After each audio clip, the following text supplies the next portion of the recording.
भारतीय अदाकारा हेमा मालिनी 75 बरस की उम्र में भी ड्रीम गर्ल के तौर पर पहचान रखती हैं। अदाकारा आज भी पुरकशिश होने के साथ जाजिबे नजर भी हैं। हेमा मालिनी ने फिल्म इंडस्ट्री पर 50 साल से जायद अरसे तक राज किया। वो हुस्न का मुतरादिफ कहलाई। हेमा मालिनी का हुस्न एक तरफ और उनकी भरतनाट्यम क्लासिकी रक्स की खुसूसियात दूसरी तरफ, लेकिन उनके चाहने वालों की एक तवील फहरिस्त भी बताई जाती है। गुज़श्ता दहाई के आखिरी निस्फ में आने वाली किताब Hema Malini beyond the dream girl में वो बताती हैं कि किस तरह उनकी और धर्मेंद्र की पहली मुलाकात हुई थी।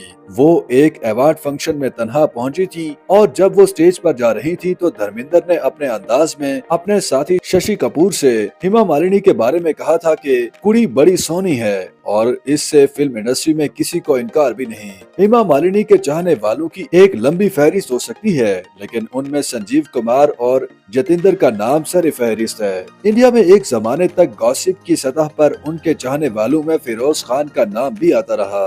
हेमा मालिनी शुरू में इस किरदार के मुतालिक तजब्जुब का शिकार थी, लेकिन फिर फिरोज खान ने अपने अंदाज में उन्हें ये कहते हुए मना लिया कि बेबी मेरा यकीन करें, आपको इस तरह के इंतहाई क्लासिकी अंदाज में दोबारा नहीं पेश किया जाएगा। और फिर हेमा मालिनी उस फिल्म के लिए तैयार हो गयी। इस फिल्म का गीत क्या खूब लगती हो बड़ी सुंदर दिखती हो उस जमाने तक लोगों के होंठों पर हुआ करता था। धर्मात्मा से पहले वो फिल्म सीता और गीता से ही मशहूर हो चुकी थी। यह फिल्म दिलीप कुमार की राम और श्याम की तर्ज पर थी, जिसमें उन्होंने दोहरा किरदार निभाया था और हकीकी जिंदगी में अपने दो चाहने वालों धर्मेंद्र और संजीव कुमार के मद्दे मुकाबिल इस फिल्म के लिए उन्हें बेहतरीन अदाकारा का फिल्म फेयर अवार्ड मिला, जो उनका वाहिद फिल्म फेयर अवार्ड रहा। इंडिया की मारूफ जोड़ियों में उनकी धर्मेंद्र के साथ जोड़ी सबसे कामयाब मानी गई और 1969 में आने वाली फिल्म तुम हसीन मैं जवान से लेकर शराफत, नया जमाना, राजा रानी, पत्थर और पायल, दोस्त, शोले, चर्च, जुगनू, आजाद और दिल लगी तक कुल 28 फिल्मों में काम किया।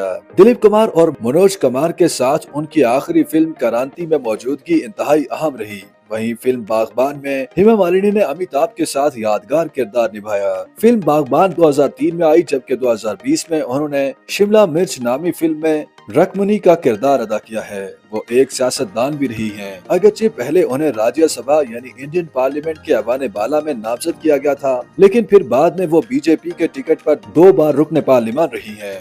बहरहाल 75 साल की उम्र में भी अगर ड्रीम गर्ल का तस्वुर किसी के साथ मुंसलिक है तो वो हेमा मालिनी है।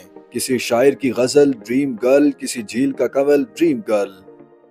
YouTube पर गूगली न्यूज देखने के लिए youtube.com की सर्च बार में गूगली न्यूज टीवी टाइप करें। गूगली न्यूज के पेज पर सुर्ख रंग के सब्सक्रिप्शन वाले बटन पर क्लिक करना ना भूलिए। YouTube पेज पर अपलोड होने वाली वीडियो से बाखबर रहने के लिए बेल आइकन पर क्लिक कीजिए। आपको हर नई वीडियो के बारे में नोटिफिकेशन मौसूल हो जाएगा।